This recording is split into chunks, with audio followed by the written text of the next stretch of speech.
So today I'm going to be using this short film that I cut many years ago when I first got to LA, called Trust No One, directed by Simon Casanides. You know, it has a really cool fight scene, and I'm going to link to that here and in the video description below, so you can watch the scene, right? And then come back to this video, right? But I'm going to kind of break down some sections of this scene as we go along. The first thing that I do want to mention is that it really, you know, as you're thinking about sound design, you can really, you know, again, start thinking about it from the moment that you read the script. You know, here I'm going to take a look at the script that I received at that time for Trust No One. You know, as you read something, I mean, you can already start seeing what kind of stuff you can dig up, right? Milan falls. He yells. A punch to his mouth. Shard of glass in his leg. Ben collapses. Angry, jittery tenant. There's so many things already here that you can start digging up. So speaking of importing sound effects, what I, again, personally like to use is this app or program called Easy Find, for at least I use this on a Mac. And I prefer to use this over just the typical Finder. I guess it comes from the fact that this would search, say, on an Avid Nexus. And you know, again, I just got used to it. I got used to it. And so from here, I will do a search, you know, for any type of sound effect, and then play it. And then if I like it, I'll import it, right? And you know, as I'm going along, let's say I'm looking for some, you know, punches and kicks, you know.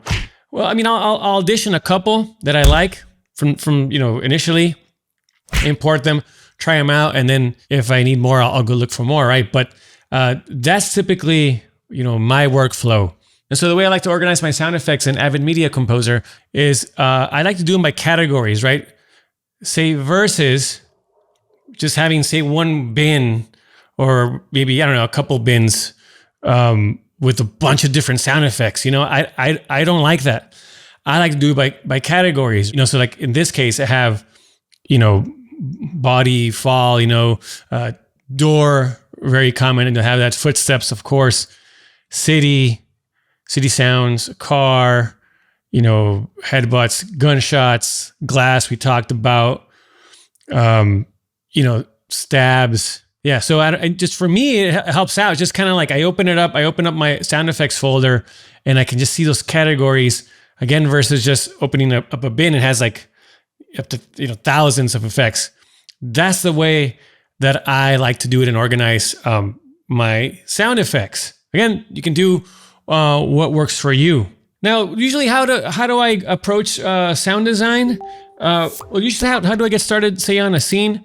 I personally like to get started with the environment. So, like, you know, if we're, you know, at a park, you know, I'll start with like city sounds, you know, maybe like some birds chirping, I don't know, things like that. Kind of set the environment first, and that's like my first, like my audio bed, and then I start going into kind of the specifics, right?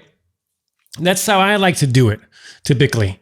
Like I said, you know, not really focusing on those elements that are important to the story, at least from the beginning, right?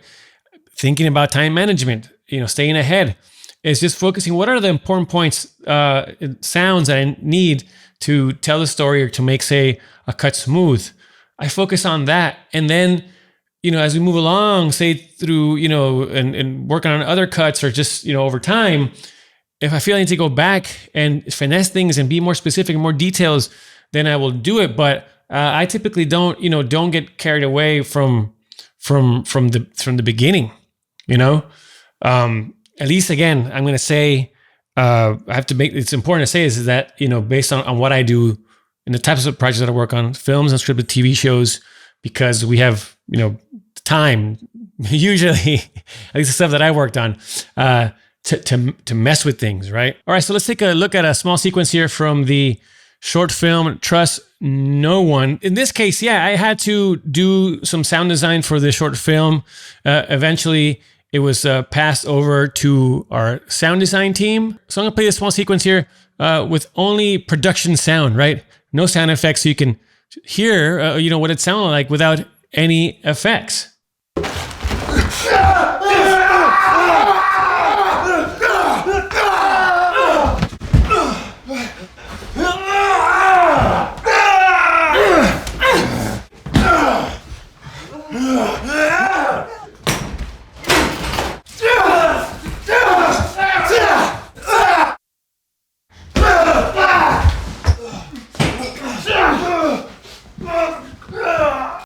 All right, it's pretty cool, right? But it could be a little bit more exciting, right? So now I'm gonna play the same sequence with sound effects added in. Again, this is what I was done in the offline by myself, and then I'm gonna show you what was done in the final mix by the sound pros.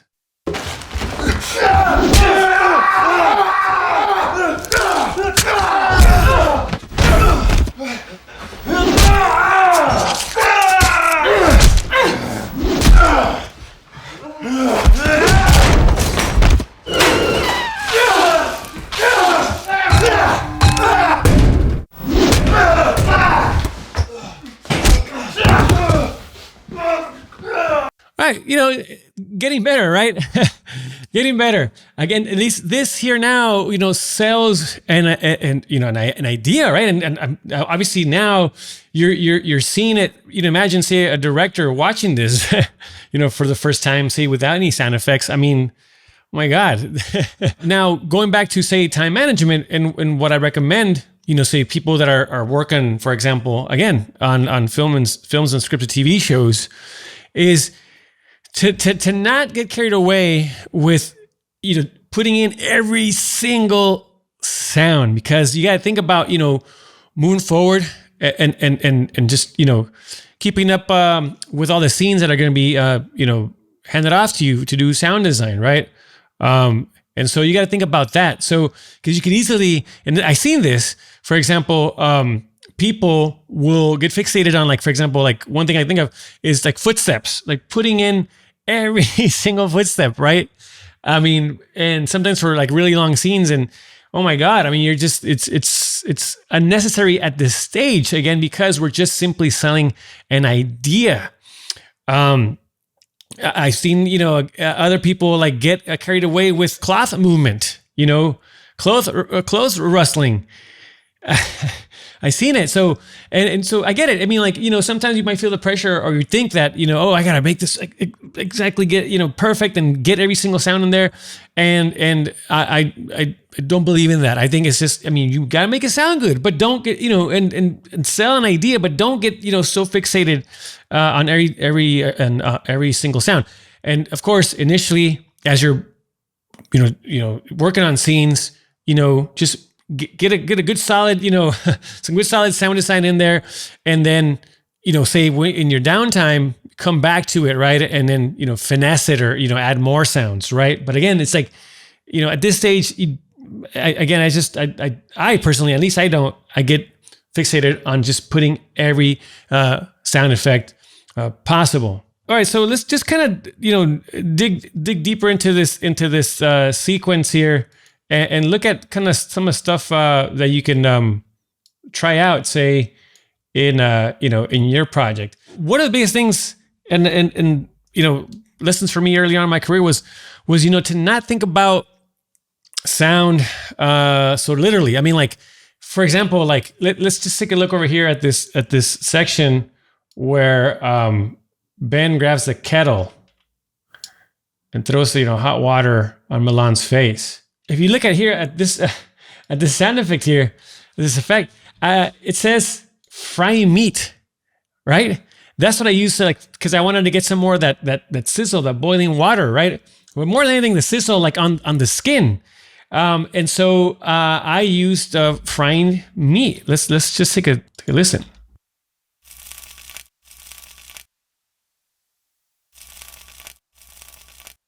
obviously then I combine that, right, with, some water splashing. And, just kind of, it fills that sound up, right? It sells an idea. That's the thing what you're going for, is you're trying to sell just an idea. This is not going to end up on a movie screen, on a TV, this specific version, right? So now let's take a look at the final version that did end up on movie screens. And this sound work was done by our sound design team. Shout out to Stephen Flick, Peter Bawiak, and Dean Vebel.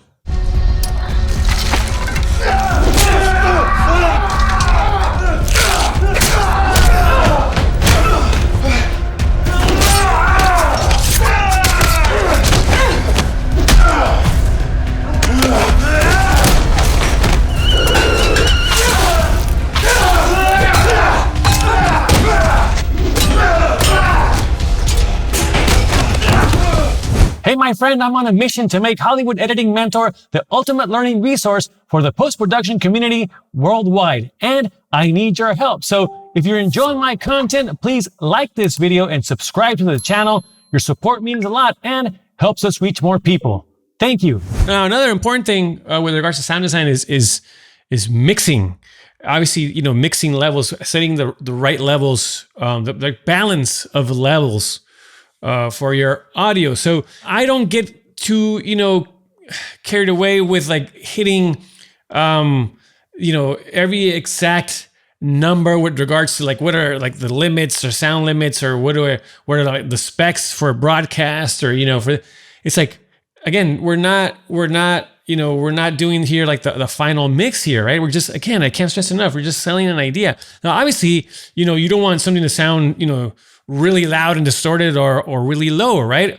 I kind of like to just play it by ear, and also just, I do watch the levels, but I'm not, fixated on that, on the numbers. That's the biggest thing that I want to say, because I get that a lot from people. It's like, oh, how many dBs, or where should I set the levels? Like, well, don't get so, intimidated by that. Sure, it's good to know, don't get me wrong. But I'm just saying, like, again, it's just like, don't put so much stress on yourself that you got to nail all those, like, again, the specs necessarily. But, again, if we do talk about levels, because it is important to look at them, and that's, obviously a good way to start balancing things out. What I like to do is I like to kind of base everything off my dialogue. I really now, really focus on getting the clearest, dialogue possible. As far as how I like to set levels is like, I focus at first on really balance. Everything is based off of the level of the dialogue, right? So I like to kind of set that between, 3 and 9 dB, say, on my faders, right? So then everything else is kind of based off of that, right? So I kind of layer everything underneath or above, or, whatever, I mix it. And honestly, a lot of it for me is just really by playing it by ear. How does it sound like to me, right? I also like to play with with panning, panning left and right sounds. I will even do keyframing, right? So maybe a sound starts on the left side and goes over to the right side. Just one quick thing, people often ask me like how many audio tracks I have in my timeline. I mean, look, I when I was an assistant, I remember, and I guess this is kind of, what I'm used to, is that my editors would always tell me like, I don't want more than like 12 tracks, for example, right? Or at least someone told me that at some point. And that stuck with me. Nowadays, I mean, I don't stick to that, honestly. I mean, if I need to have 16 tracks, sure, by all means, I'll have that. But if I have to set a number, I guess I would say I wouldn't go past, 24. And I can't think of a time where I actually went up to that, high number of tracks. It varies. I mean, some shows that I work on, don't require that much, elaborate sound design. Others do. It just depends. But I will say that I like to have, for example, I like to organize my tracks by dialogue, sound effects, and then music, right? And I also like to color code my tracks. Typically, I'll leave my dialogue with the standard default, color. my sound effects in orange. For my music, I typically use, blue or green. Blue for like a needle drop, or source music, and then green for anything that's provided by the composer. Again, it's up to you how much, or if you're an assistant editor, your editor, how they want that set up.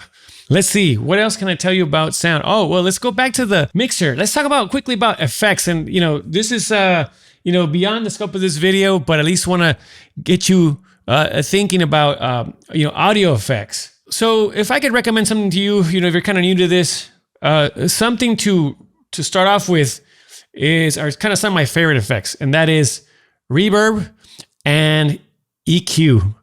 Like, I would certainly start there, right? And again, it's I'm not gonna go into what each one does in depth into just audio effects, but I can tell you that those are two that I use a whole lot. So let's just kind of add some effects here. So let's go to Reverb, which is the reverb plugin here in Avid Media Composer. We'll throw it in here in this clip. So what I recommend if you're new to effects, and especially say in this case reverb, honestly I recommend you go through, in this case, a bunch of presets that are here. Just go through them and see what each one does. Right? You can preview it.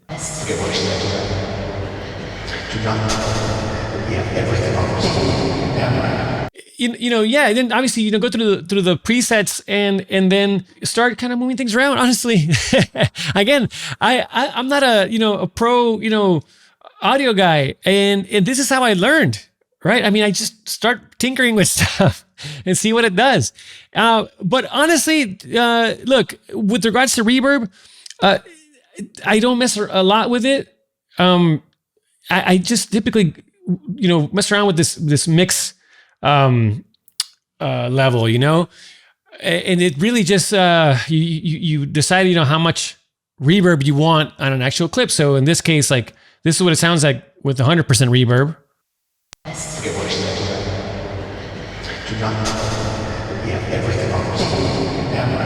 And then, like, let's go to like 40. Forget what I said. We're up. Do not tell him that we have everything on us. Amber. And then of course 0. Forget what I said. We're up. Do not tell him that we have everything on us. Amber.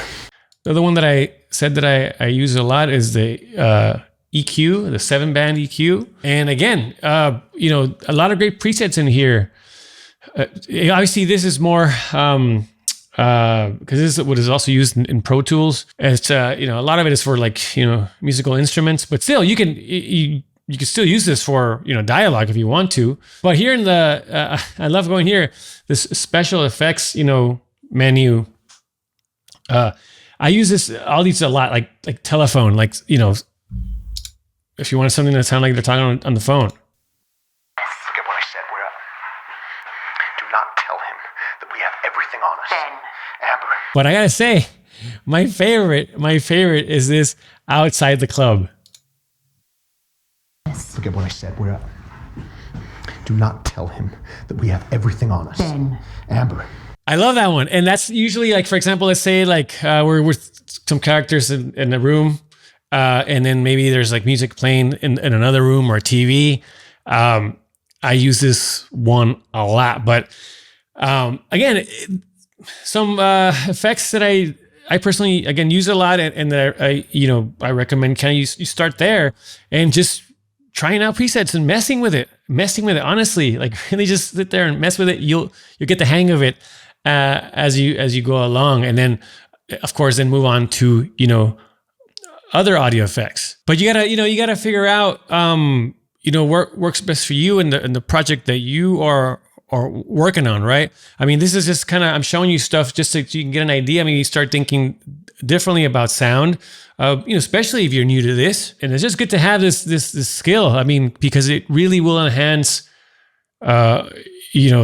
a story or the project that you were working on. You can get really, really, really creative. I mean, I constantly solve things, say with regards to story with sound. So if you want to dive deeper into sound design, make sure to check out the All Access Pass to the Hollywood Editing Mentor community, where you can watch exclusive video lessons on everything from sound to editing breakdowns. I'm also in there answering your questions live and doing workshops. I also watch your projects and provide feedback. So make sure to check that out at hollywoodeditingmentor.com/community.